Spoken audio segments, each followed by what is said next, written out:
Please stand and join us for the Pledge of Allegiance in a moment of silence.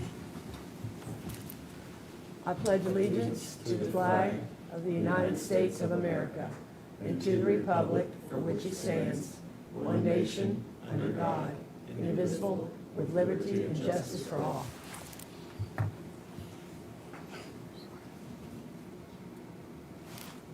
Thank you.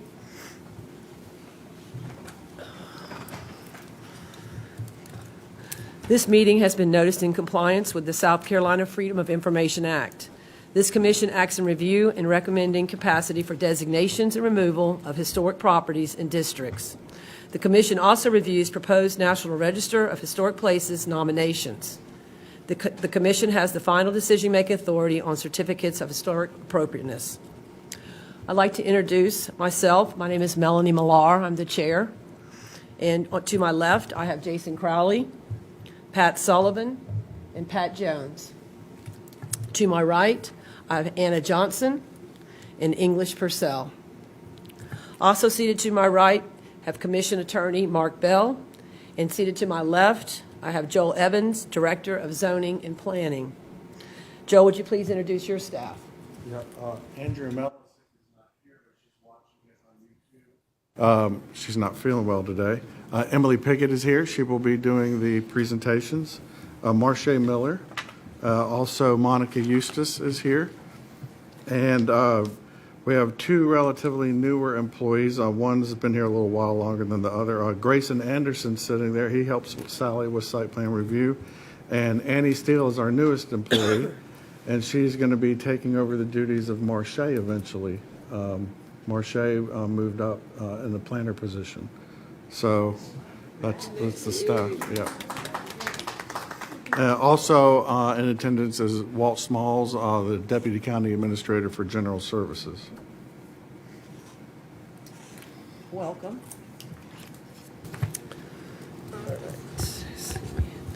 I'd like to remind you that in order to get a good recording of the meeting for the minutes, please speak loudly and clearly into your microphones. The next agenda item is the approval of the minutes from the January 17, 2024 meeting. Is there a motion and a second? Make a motion to approve. Second. There's been a motion and a second. Staff, would you please call the roll? Chair Millar. Aye. Vice Chair Crowley. Aye. Commissioner Johnson. Here.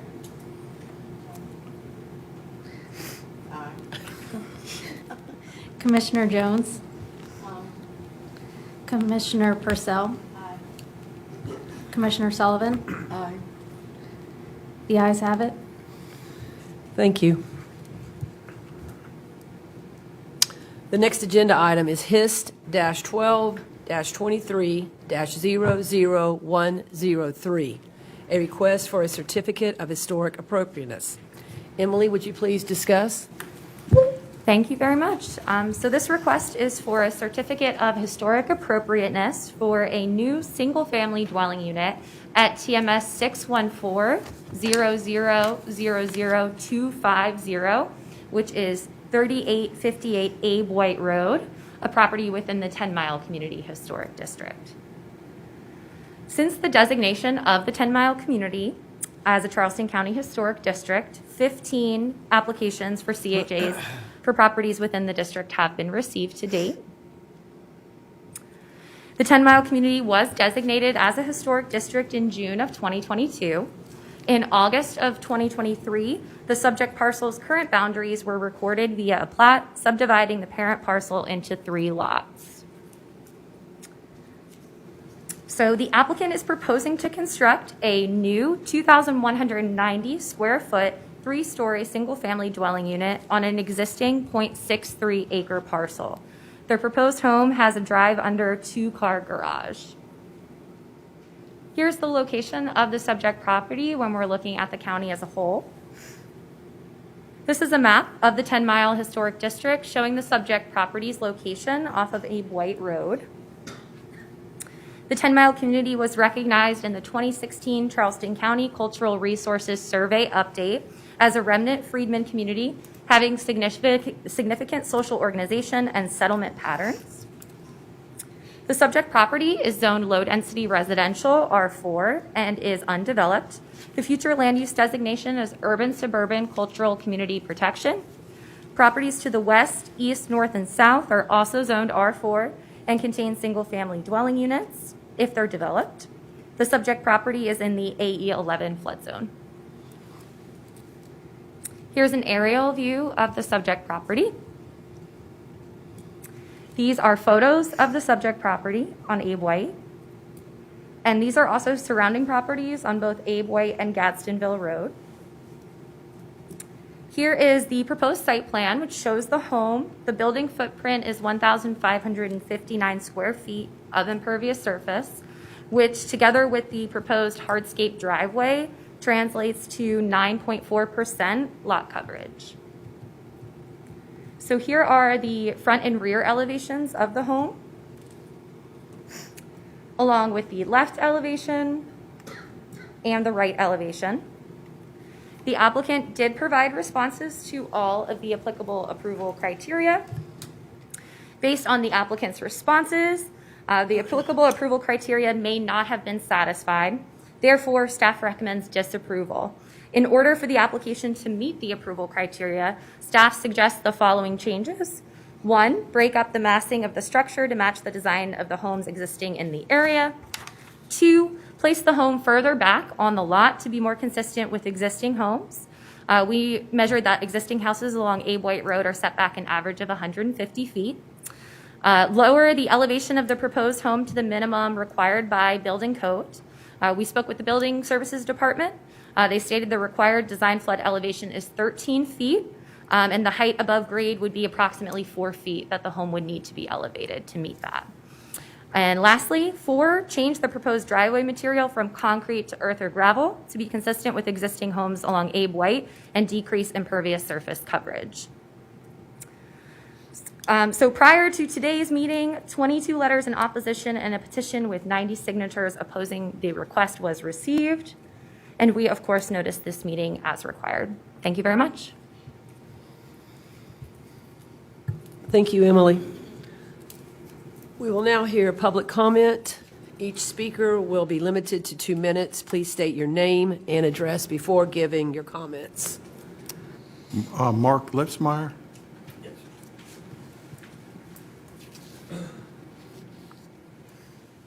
Good afternoon, Commission members. Mark Lipsmeyer, 1814 Crown Boulevard, Johns Island.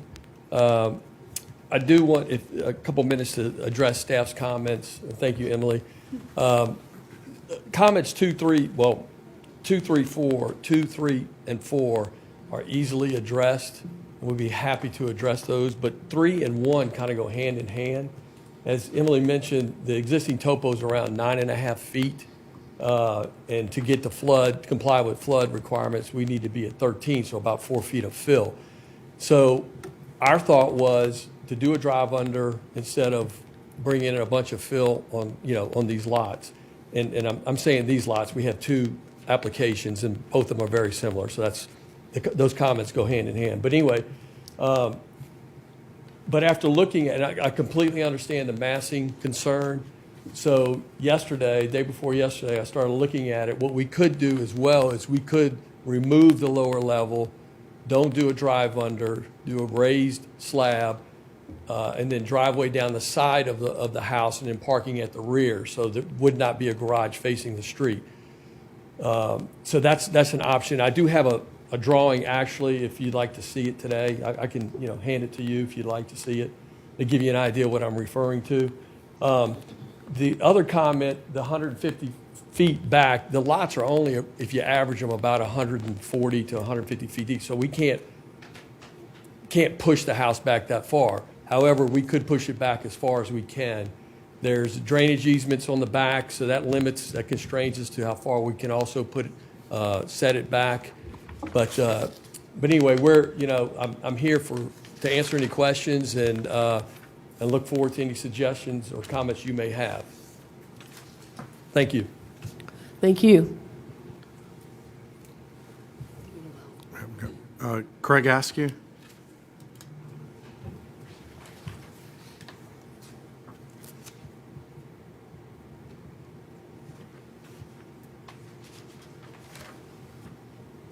Good afternoon. I'm Craig Askew. I live at 987 Gadsdenville Road in Owendale, South Carolina. Thank you guys for being here today. A few applicants have stood before you and said that the community of 10 Mile doesn't want any development when their requests are deferred or denied. It's not that the community doesn't want any development. The community doesn't want development that ignores the community's character.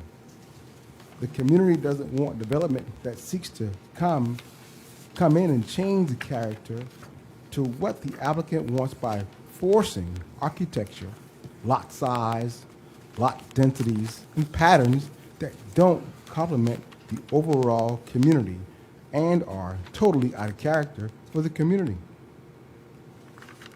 Architectural design, lot size, patterns, and densities like these may be appropriate for Carolina Park, Park West, Dunes West, Wando Forest, and Copiah Landing, and other subdivisions, but they are not appropriate for settlement communities like 10 Mile. The community does not want developments where the developer or builder act as though the existing residents of the communities don't exist or don't matter. Again, 10 Mile, like Snowden, like 7 Mile, like Hamlin, like Remley's Point, like Beastfield, and other settlement communities are very different. We have a different character, we have different lot sizes, different densities, different patterns. We are not Park West. We are not Dunes West. We are not Wando Forest. Thank you. Filippo Ravalico?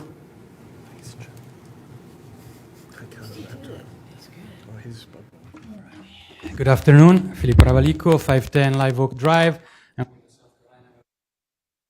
Comments apply to this application and to the next one as well for the same reason. Main reason I'm here, I wanted to congratulate staff. I almost fell off the chair when I read the packet this month. And I'm almost regret that you went so fast on your presentation, Emily, because particularly your responses to requirement B and D are worth rereading, celebrating, and keeping in mind. I'm saying this, I mean, the sizing was referenced in the final recommendation by staff for move on with approval. Something that was not referenced but is mentioned in the reasoning is the development patterns. It's in the ordinance. Finally, we see staff using it. It's great. And yet, if a certain proposed revision of the ordinance, which is on public hearing on February 27th, goes forward as proposed despite subsequent revisions, all of this cannot happen anymore. So we are finally seeing the ordinance not only working but also being used as it's supposed to, and yet we know that that reference to the sizing, to the pattern developments are going to be removed from the ordinance that is already past second reading, and we are discussing some minor marginal amendments. I'm saying this because I know that this commission didn't have a chance to be discussing the proposed revision to the original amendments. And so maybe some of you on an individual capacity should consider showing up at the public hearing on the 27th in this same room and just share with the council your expert or view on how important it is to preserve at least something more of what is in the original ordinance compared to what they're proposing. So thank you, staff, again. Great work, and I look forward to seeing more of this kind.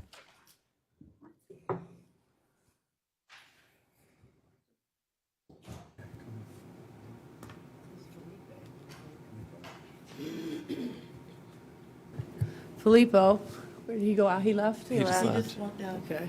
I just wanted to make a comment based on his conversation we had just now, that we are aware that there is already been a second reading, there will be a third, and that we are able to attend the February 27th meeting. It is not in our, I guess, scope to be speaking at that time.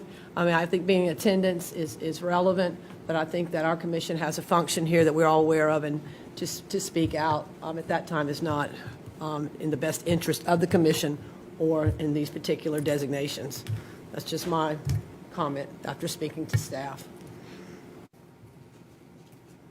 I don't know if anyone else would like to share anything on that as well, but that's just something that has been brought to my attention. If no one has anything they'd like to add to that, we'll move forward with the next person to speak. That's it for this case. That's it for this case? Okay. Jason? Madam Chairman, I just have some questions for staff before we get into motions and opinions, if that's okay. Ms. Piggott, I'm curious about the siting of this house on this lot. It almost looks like it is intentionally far over to leave room for another building in the future. Can this lot continue to be subdivided? Well, of course, we are currently processing a rezoning in this area, which is going to be receiving third reading next week. Under the current R4 standards, it could be, yes, sir. At 0.63 acres, yeah. But under the current. Under the current, yes. And if the S3 rezoning for this area goes through, that would not be minimum lot size of 12,500 square feet. Yeah. Okay, thank you. I have another question still on this site plan, if I may. So staff recommends setting the house back or closer to 150 feet, if I'm reading this correctly, and it's more zoomed in on my screen than up above. It looks like it's about 43 feet back to the front corner. Is that correct? Yes, that is correct. Can you explain what we're looking at in the back in terms of the drainage easements? And it looks like, if I'm reading this correctly, the entire lot depth is 180 feet. Is that? That is correct, Okay. and I believe the applicant spoke to that. We just provided the 150 as a reference measurement for what the average off of that street existing is. Mm-hmm. Okay, but it could still go back further if the septic were moved theoretically, or if the house is moved into a different part of the lot, like perhaps in the center where one might logically put a house on a property, Yes, for sir. example. Thank you. I have no further questions at this time.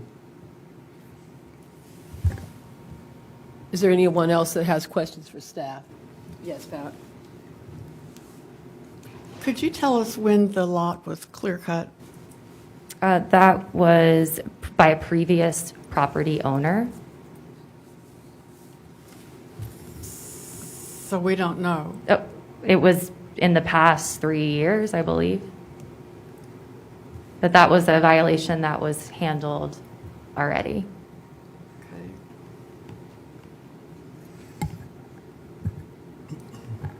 And would you state that that was a previous owner? Yes, ma'am. Thank you. Ms. Sullivan, you have anything further? No. Would anyone else like to address staff? Hearing no. Is there any further discussion?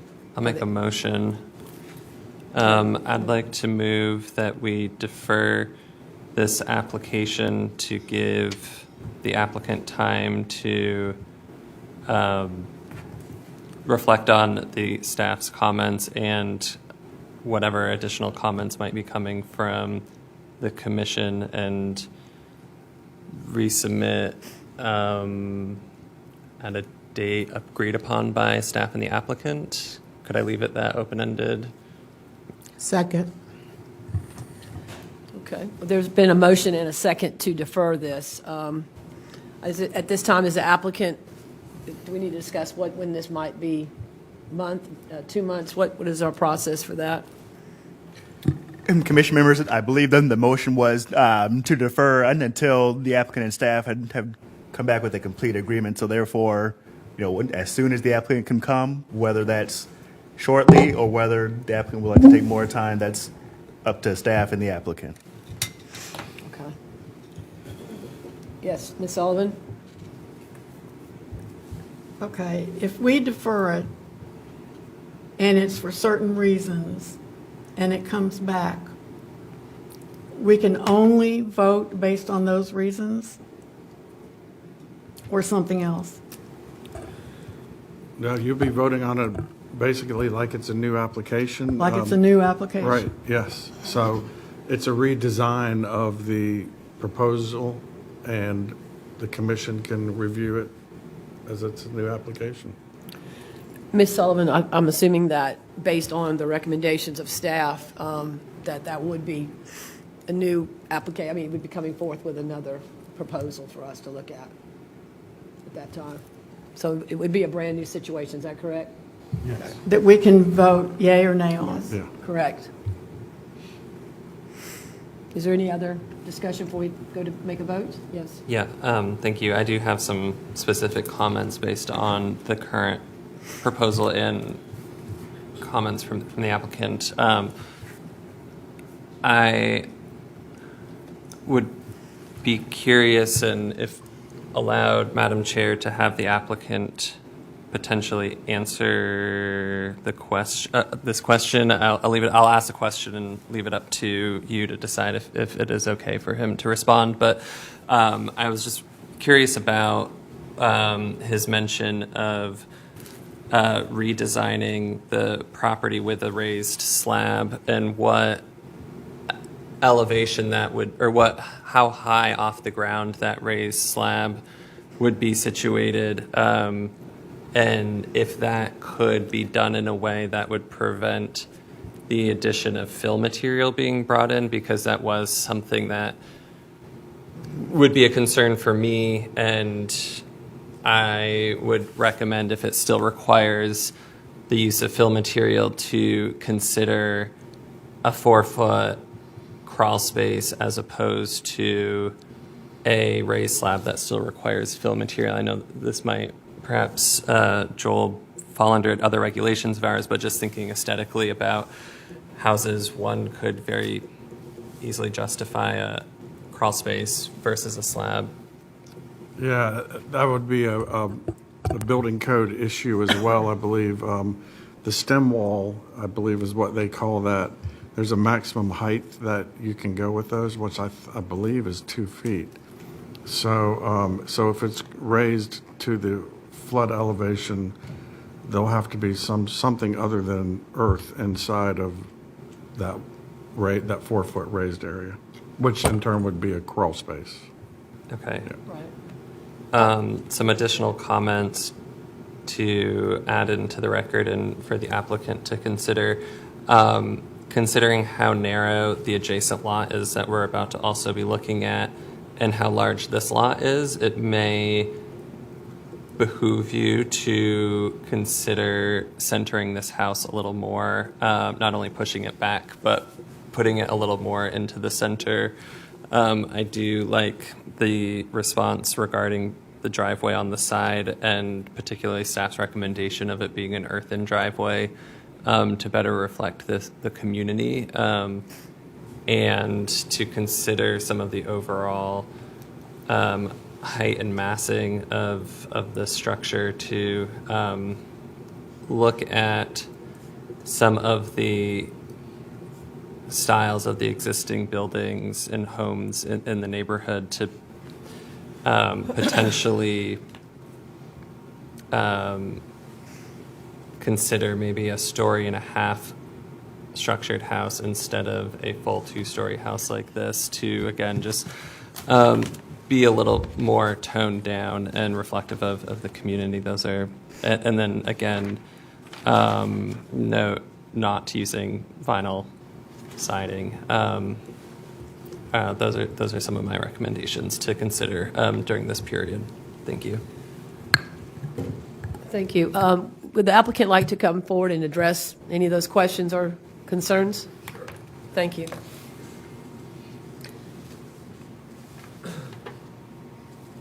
Let's see, I think I remember all of them. So regarding the, it may not be the correct order, but as far as shifting the house, no problem. As far as using pervious surface for a driveway, no problem. As far as pushing the house back, this house back or the other one back, no problem.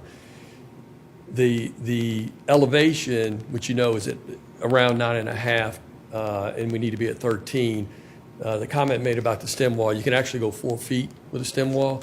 We really don't like to do crawl spaces because of the issues that happen with crawl spaces, moisture and all those things.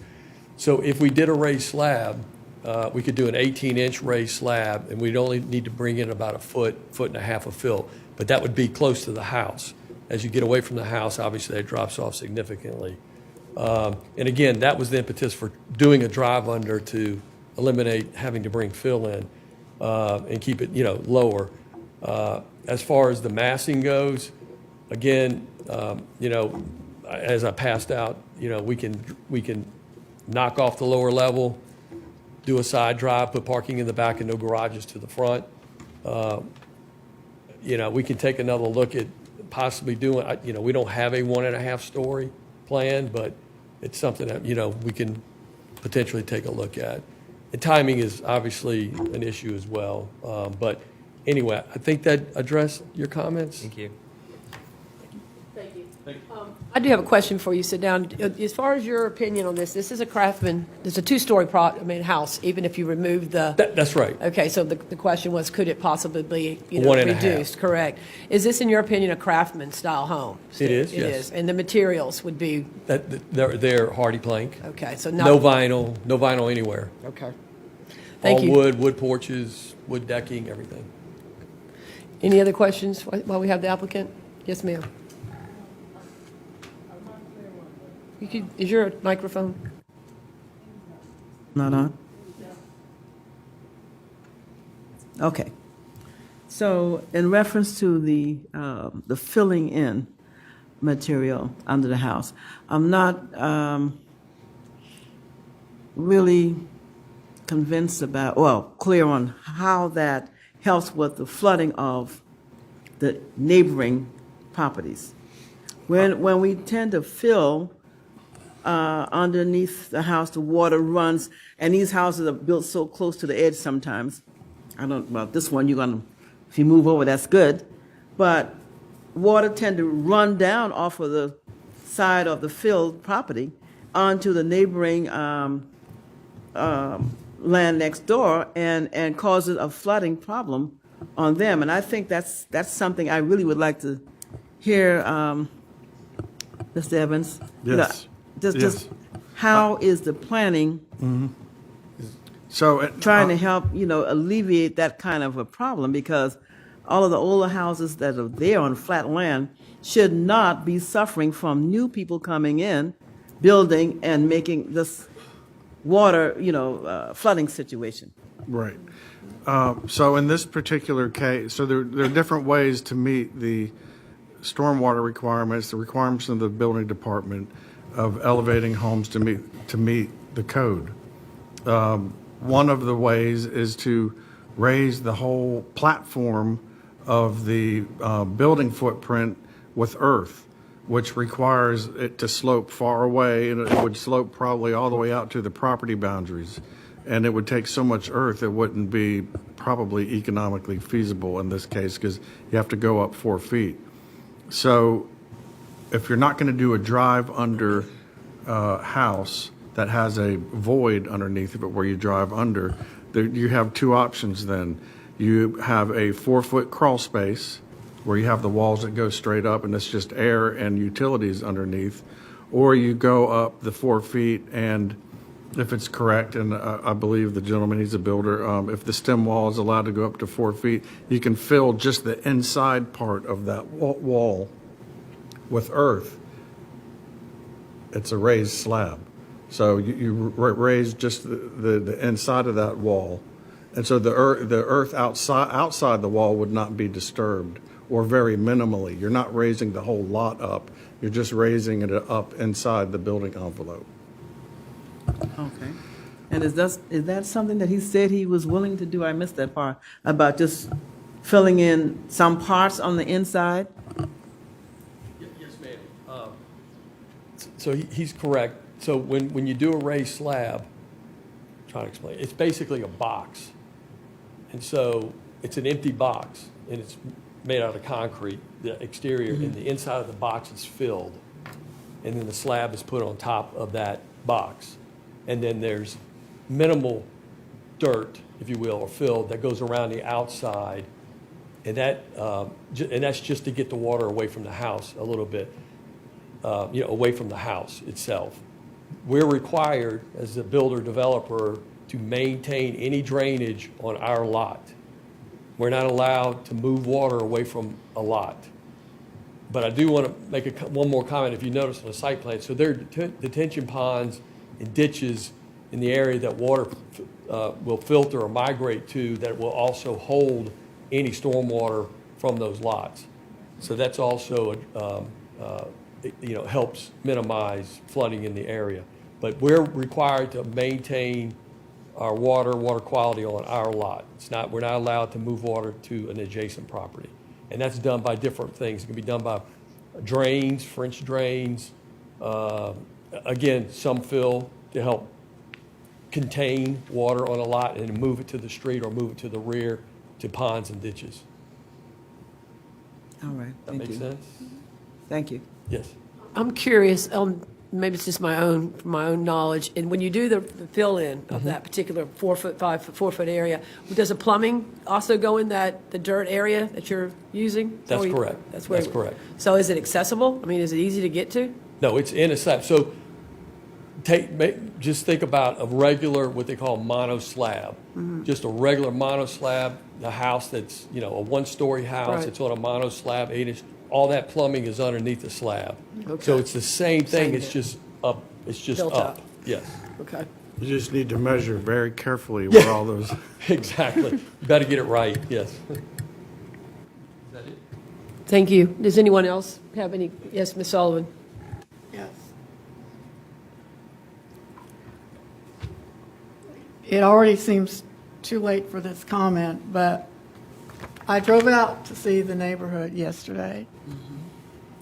And there is nothing that this house looks nothing like anything that's already out there, and it's going to be totally incompatible.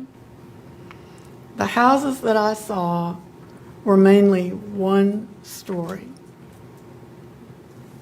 And I brought in some photographs of them.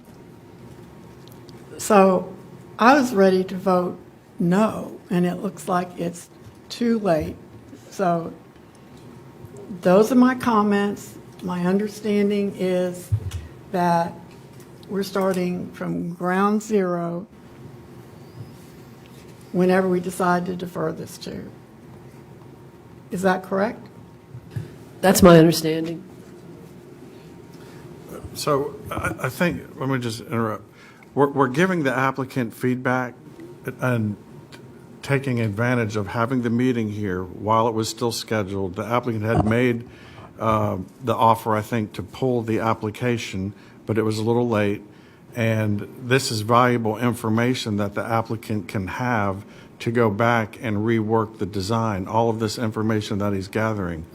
When that design comes back, it's still up to each individual historic preservation commissioner to decide whether or not it's appropriate or not. But as an applicant, they deserve some sort of feedback from the commission as to what they would like to see changed as potentially being something that could be acceptable. It doesn't have to be acceptable by the HPC. Okay. So I would make a suggestion to the applicant that you go back and drive around the neighborhood and look at the houses that I took pictures of that are one story and try to design something that the neighbors aren't going to get upset over.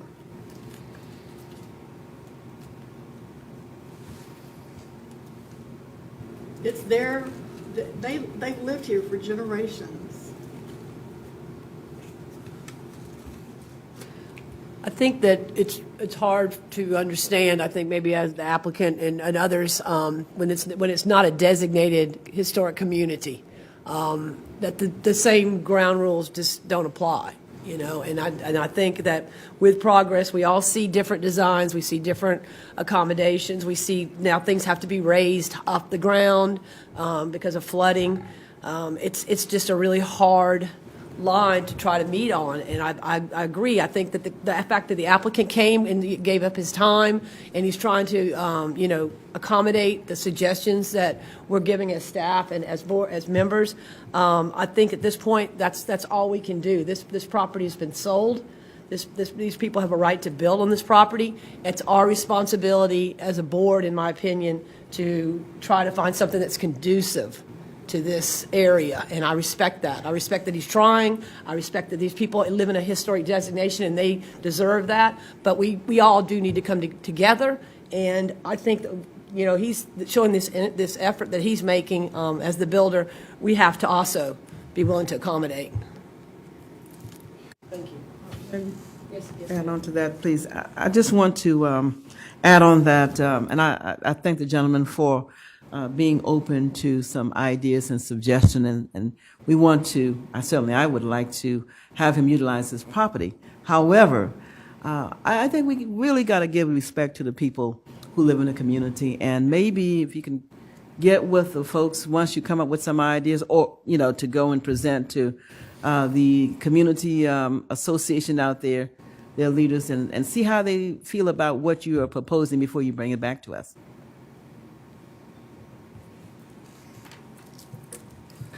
I'm curious, have you had opportunity to have a dialogue with the community members?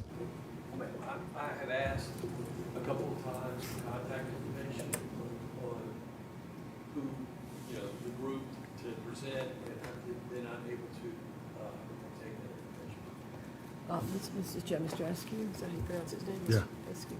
Mr. Eskew, could you, I know that you come here quite a bit in your time and your effort is to really make a difference yourself, and I respect and appreciate that. Could you give this gentleman some contact information, either through email, so that he could create a dialogue possibly, so that we can, you know, try to process? And because I agree, I think that what Ms. Johnson's saying is truth, and we just need to try to find something that we could work together. Is that something you could make happen? Thank you, sir. Okay, we'll make sure you get that contact information. Good, Okay. good, all right. At this point, at this moment, or this time, is there any other discussion before we make a vote or move forward with a vote to defer this particular application? And how long are we deferring? Yes, sir. I would ask you to be brief, yes, sir, because we did give the applicant a chance to respond.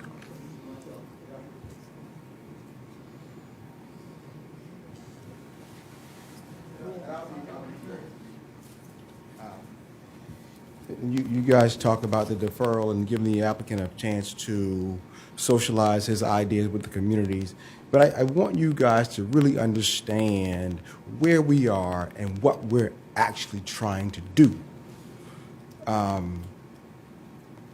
We are a settlement community in a small town in Mount Pleasant, South Carolina, basically, east of the Cooper, along with several other settlement communities.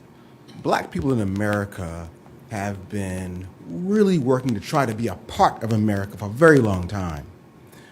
We are trying to work with the county to find our place in this America here. Everything we do is scrutinized. Everything we do is jeopardized by the other thing.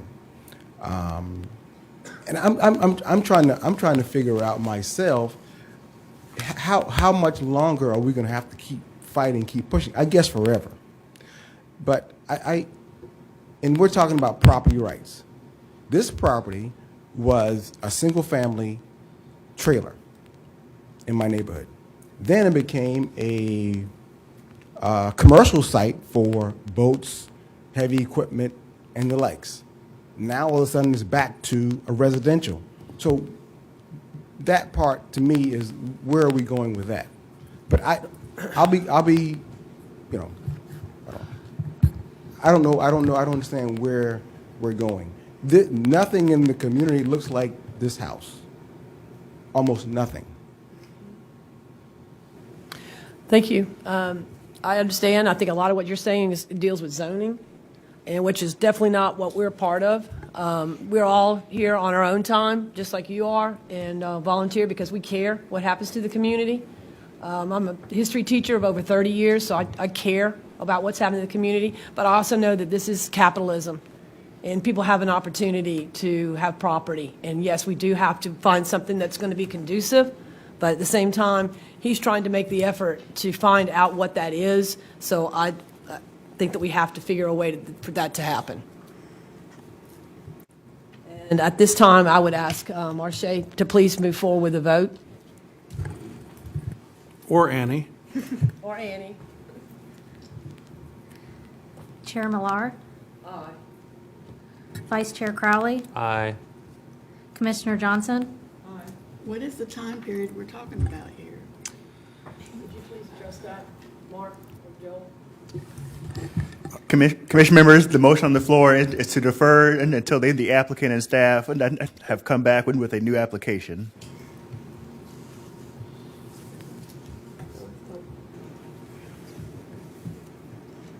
Commissioner Jones, Aye. Commissioner Gardner, Aye. Commissioner Purcell, Aye. Commissioner Sullivan. Aye. The ayes have it. Thank you. This is the final decision of the Historic Preservation Commission. If any person with a substantial interest in this decision of this Historic Preservation Commission chooses to appeal the decision, they may do so to the Circuit Court of Charleston County. Such an appeal shall be filed within 30 calendar days after today's date. The next agenda item is HIST-12-23-00105, a request for a certificate of historic appropriateness. I believe that Emily will fill us in, but obviously this is a very similar situation. Yes, Okay. ma'am. This Thank lot is located 2 lots over. There's 1 lot between the lot you were just looking at and this one. So this request is also for a certificate of historic appropriateness for a new single-family dwelling unit at TMS 614-0000-768, which is known as 3864 Abe White Road, a property within the 10-Mile Community Historic District. As I mentioned earlier, we've had 15 CHA applications within the 10-Mile Community Historic District since it was designated. It was designated as historic in June of 2022.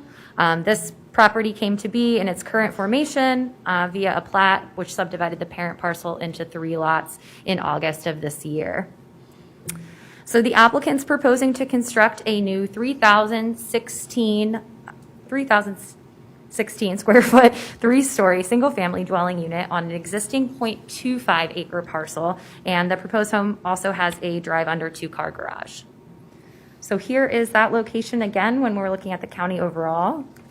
And this is the subject property for this application, also located off of Abe White Road. So as I mentioned earlier, the 10-Mile community was recognized in that 2016 Charleston County Cultural Resources Survey update as a remnant freedmen community having significant social organization and settlement patterns. The subject property is zoned low-density residential R4 and is currently undeveloped. The future land use designation is urban, suburban, cultural community protection. Properties to the west, east, north, and south are also zoned R4 and contain single-family dwelling units or are undeveloped. And the property is in the AE11 flood zone. So here's an aerial view of the subject property. And these are site photos. And these are also photos of neighboring properties along Abe White Road. Here is the proposed site plan. You can see the proposed home. The building footprint is 2,406 square feet of impervious surface, which combined with the hardscape driveway translates to 34% lot coverage. So here are the front and rear elevations. This is the left elevation and the right elevation. And like the previous application, the applicant did provide responses to all of the approval criteria. And based on those responses, the applicable approval criteria may not have been satisfied. Therefore, staff is recommending disapproval.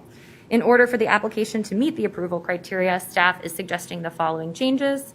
They are very similar from the previous changes, but I'll just run through them once more. Break up the massing of the structure to match the designs of the homes existing in the area. Place the home further back on the lot to be more consistent with existing homes.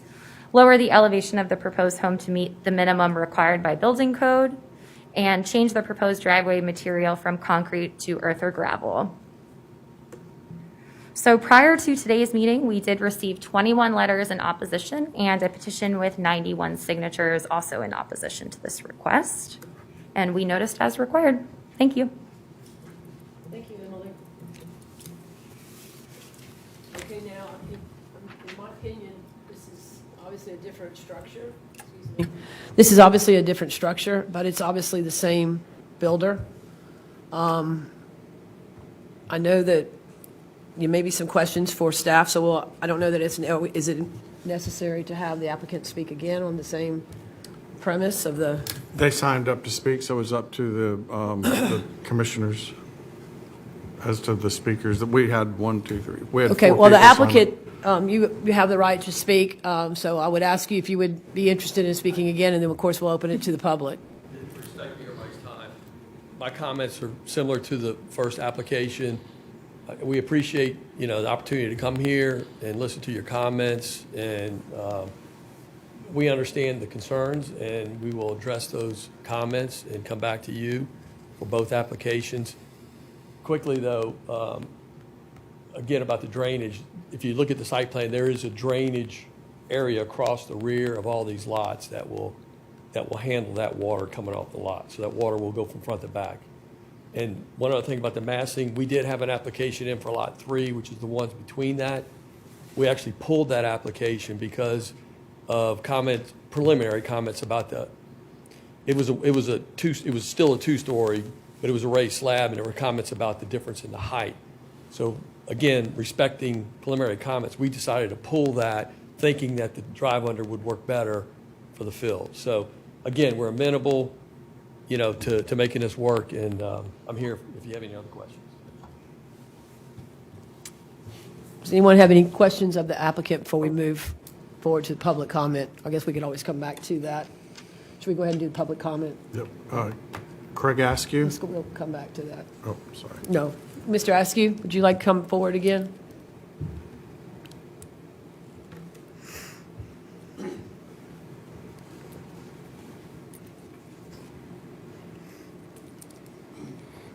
Craig Askew, 987 Gadsdenville Road. I live right down the street from Abe White Road. I opposed a request for certificate of historic appropriateness for this structure as well. I don't believe the applicant demonstrated consistency with the prevailing patterns of existing lots and spaces of homes and lot sizes and shapes or architecture that are characteristic of 10 Mile. I've lived in 10 Mile all my life. Homes that are deeper than they are wide are not common in this historic district. The home's architectural style is a characteristic of developers' subdivisions, not of this community. It's obvious. The home size and lot size do not fit in with the majority of the district and do not fit in with the existing home lots on this road. The original lot size of 1.2 acres aligned to the community, where the average lot size is 1.0 acres. This home is obviously out of character for 10 Mile. And we come time after time again to help you understand what the character of 10 Mile is. It is a settlement community. It is an historic African-American settlement community. These homes do not fit that character. Right now in 10 Mile, we have about 20 to 25 vacant homes that are abandoned. None of them look like this. None of them look like this. These homes just don't fit. I don't know what else you want me to say. We talk about the drainage on the back side of the lot. we are just catching pure hail with drainage in 10 Mile. Those ditches are not going to be able to catch the water and drain them out. They're over capacity as it is. The infrastructure is just not there. I don't know what else to tell you about that, but and then the overall characteristic of the home, the lot size, the massing, it just doesn't fit. Thank you. Mr. Eskew, I have a question. I've been a lifetime resident, and I've been in the community as well. What type home do you live in? What, as far as your home? Is it a single-story home? Is it a ranch home? Is it a mobile home? Do you mind asking, since it's pertinent to the community? My house? Yes, sir. I live on about, and Ms. Askew, I do know where I live and how, I got that. Thank you very much. My house is 2 stories, brick. My house, I've lived there. I'm 53, so all my life. My great aunt used to live there. She had a mobile home. She was about to lose the property because they bought a water pump, and the person they bought the water pump, they financed the water pump, and they're going to take the property. And we talk about capitalism, but black people have not been privy to capitalism. Black people were subject to. We were chattel stuff of capitalism. So these communities, it's very hard to understand capitalism. Capitalism is a science. Thank you. I appreciate that. Again, we're all But I have live- background I live in in- history, but I Yeah. respect that. But we are subject to forget our history. People want us to forget our history and move on and just get along. That's hard to do. But I live in a 2-story brick house. 2-story. Okay. 2-story brick Thank you. house. Thank you very much. You're welcome. Yes, Ms. Sullivan? I'm wondering what the petitions that these residents send us, what effect they have. And I'm not hearing that they make any difference, because nobody's commented except Emily mentioned that we got the petitions. But is it not worth the residents' time to sign petitions with almost 100 signatures on it?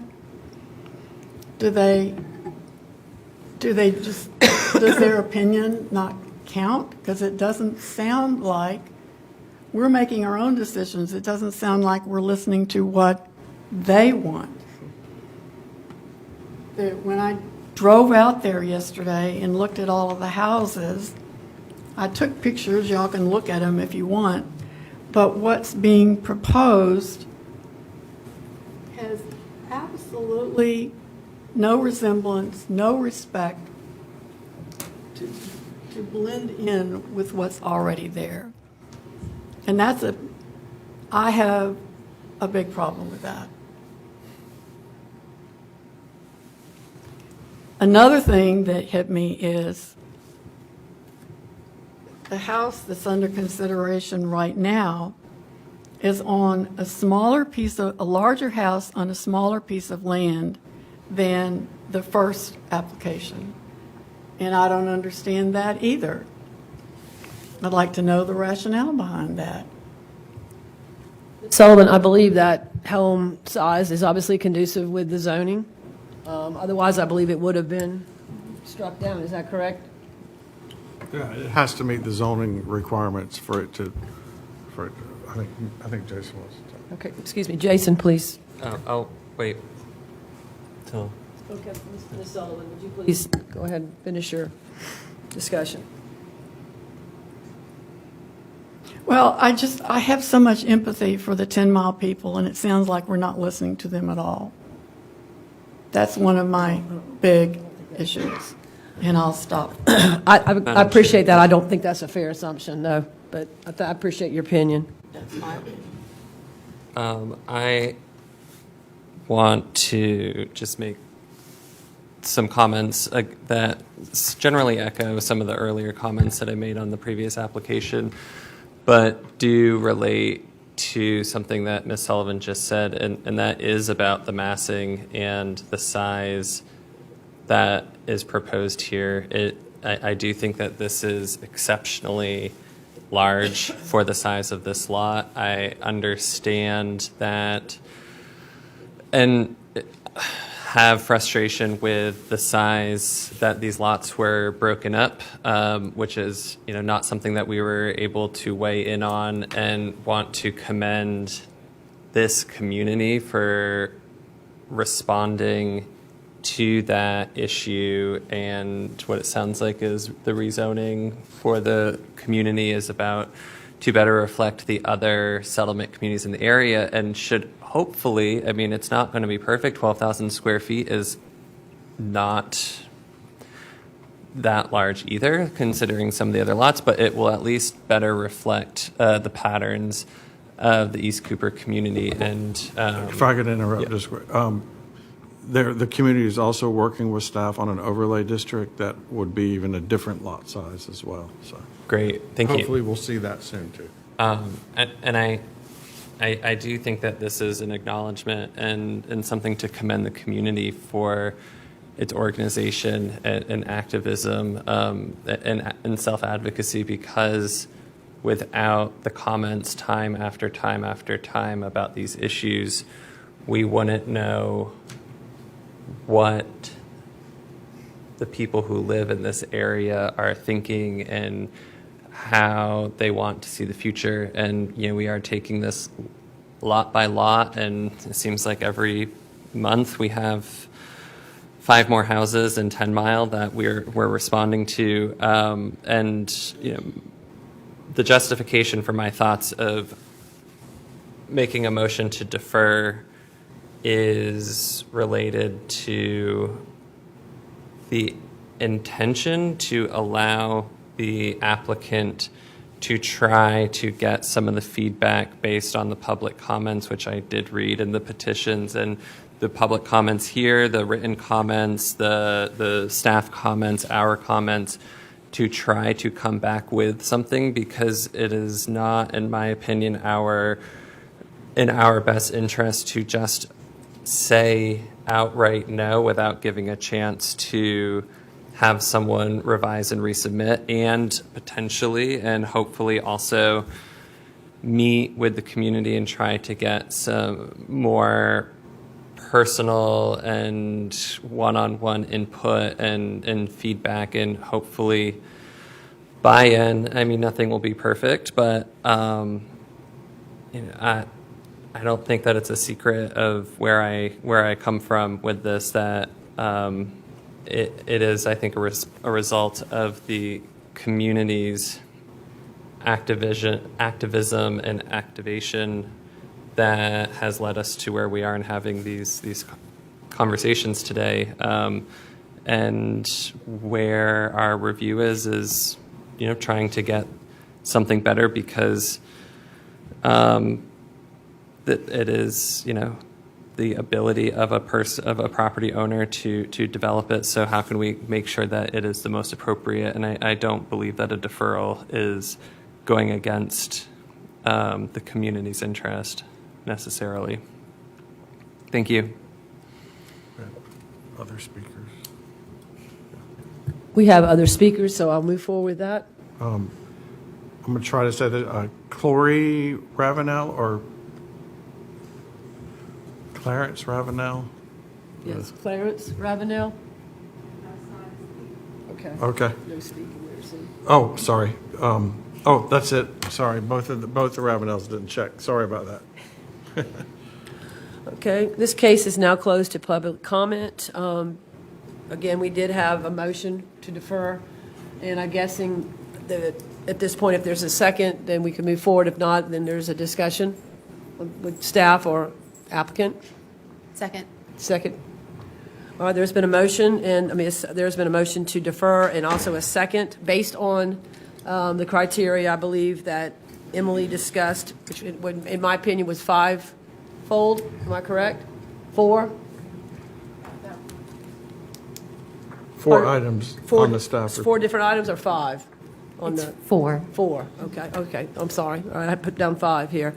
Based on the 4 items that staff recommended. Is there any discussion on that before we move forward? Well, I just want to make a general comment that, as I said before, I really think when these applicants are applying for our approval, that they would talk with the communities first to see if what they're presenting to us is something that is satisfactory or workable with the community before it comes to us, because it does kind of save the going back and forth to me. And the way this building looks, it does not, in my opinion, fit the character of the community. And I'm very concerned about the drainage. I went out there, I saw a drainage ditch in the back. I don't know if that's the old drainage that someone cleaned out, but the water didn't look like it drained to the back of the property. It was going to the front, and I'm going to go and look again, but I wasn't convinced that the way they were raising up properties over there in that subdivision was getting the water off in the right way, instead of running off in the ditch. It looked to me like it was causing more problem. I agree. One point I would like to make is I heard you say that the front and the back, the drainage will take place, but it won't go from side to side. I think that's hard to say. You can't really say that that's going to happen. And I think that's the community members' That's right. concern, is that they're seeing water come from every which way. And I think as all coastal residents, we see these king tides, but with the increased development, it's just tenfold. So again, I respect and agree with you. I believe this home is entirely too large for this community, but I believe also that this does, based on Mr. Crowley's deferment, give you an opportunity to go back and try to come up with something that is conducive and respectful of what these people are looking for. Thank you. Thank you, Ms. Johnson. Anyone else? Yes, Ms. Sullivan in the room. I know you're getting tired of that. No, I appreciate your... But the topic of drainage, is there some kind of expertise that we could ask to go out there and look at it and see what might be done to improve it? I think the stormwater department has been out to the 10 Mile community, my understanding, and But this property. oh, this We're talking particular about property. this property. Yeah, so this particular property would have to meet the stormwater requirements of not causing flooding onto adjacent parcels. That's part of their stormwater manual. And there are different, as the gentleman spoke, there are different ways that that an applicant can achieve that through drainage swales, French drains, rain barrels. The stormwater department has several tools that they allow the applicant to choose from to meet the stormwater. Melanie. Ms. Sullivan, any other comments? No, I could sit here and think of something. No, I don't want to cut you short, that's all. Ms. I Gardner. appreciate that. Yes, ma'am. Melanie, thank you.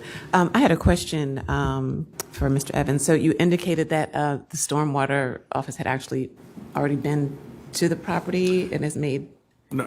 No, they have not already been to the Okay. property. When it gets through the Historic Preservation Commission and a zoning permit is issued, the stormwater, and number 3 is addressing that building code requirement of the FEMA flood elevation. The stormwater department addresses the more normal, I want to say, not day to day, but it's seeming like it's more day to day than recently, is just the regular rain runoff from the house onto adjacent properties. Okay. I just wanted to be clear that if our deferral is to give them some direction in terms of what would be better to eliminate that runoff to other properties, if it needs to be a higher standard for this particular property, could that be something we could include? If that requires an amendment of the deferral to say, that's a specific requirement that would follow. Yes, it is, yeah. Is that a separate issue? That's outside of the Okay. purview of the Historic Preservation Commission. Okay. The stormwater department has the engineers and the expertise to be able to, to enforce those kinds of regulations and ordinances for stormwater. And commission members, and I'll remind everyone that the purview of the HPC is to look at the designs of the homes and whether or not they are historically appropriate for the area. And as far as the drainage and other matters, all those are handled once you approve whatever design, those will be handled at the time the county issues permits to begin construction on those houses. Mr. Bell, am I correct that, yes, I understand about that we were responsible for the design part of it, but is that not pertinent to the draining sometimes and the runoff and the other issues? That this would go hand in hand? You should. I was saying you can contemplate it, but as Mr. Evans has stated, the Stormwater Department will look at the site plans afterwards prior to issuing an actual permit to begin construction. So all those concerns will be addressed when the time comes for Stormwater and Building Services to look at the designs to actually issue those final permits. Okay, thank you. Any other discussion before we move forward with the vote? Restate the vote. As far as I understand, the vote would be a deferment based on the 4 specific recommendations by staff that we are listed on the monitor. I'll real quickly sum them up. Breaking up the massing of the structure. I think we agree that it's a very large structure that may not, square footage may be too much for that particular area. Place the home further back on the lot if possible to be more consistent with the existing homes. Lower the elevation possibly to a minimum requirement by the building code possibly. And also change the driveway to something that is more, can take the drainage better than a cement driveway, a natural substance. So that. Somebody say something that the house is too large for the lot? No, that's just about the fact that we talked about the actual square footage, but again, we don't have any ability to, deal with the zoning or the overlay that's getting ready to happen of the rezone. Yeah, I mean, that is, Madam Chair, I think that can be and should be addressed. And number one, I do think the house is too big for the lot, and I do think that we have the ability, while looking at the architecture and the design, to encourage the applicant to come back with a more successful plan that is smaller than the lot, and to consider the comments that Mr. Askew made earlier about houses in the community not being deeper than they are wide. I think was what he had mentioned, which this one certainly is, yet still being very wide at the same time. It managed to be both very wide and very deep. But I put that under item 1 of staff comments. I agree. I think that can easily be handled through reduction of square footage, if I'm not mistaken. I mean, okay. Anyone else? Okay, thank you very much. Staff, we have the call for the vote, please. Chair Millar, Aye. Vice Chair Crowley, Aye. Commissioner Johnson, Aye. Commissioner Jones, Aye. Commissioner Gardner, Aye. Commissioner Purcell, Aye. Commissioner Sullivan. Aye. The ayes have it. Thank you. This is the final decision of the Historic Preservation Commission. If any person with a substantial interest in the decision of this commission chooses to appeal the decision, they may do so in the Circuit Court of Charleston County. Such an appeal should be filed within 30 calendar days after today's date. The last agenda item is remarks from the chair. We have the Historic Preservation Commission's annual meeting on March 20th, which will begin at noon. The meeting agenda will include the election of officers, an educational presentation that will be conducted for about an hour and a half, from what I understand. It will count toward continuing education hours, and lunch will be provided. You are welcome to bring your own lunch, but staff will provide lunch for us. And the regular Historic Preservation Commission meeting will follow the annual meeting beginning at 2 p.m. Any questions or discussions from members at this time? Okay, if there's no further business, the meeting of Charleston County Historic Preservation Commission stands adjourned. The commission will hold its next regularly scheduled meeting on March 20th, 2024 in council chambers. Have a good evening.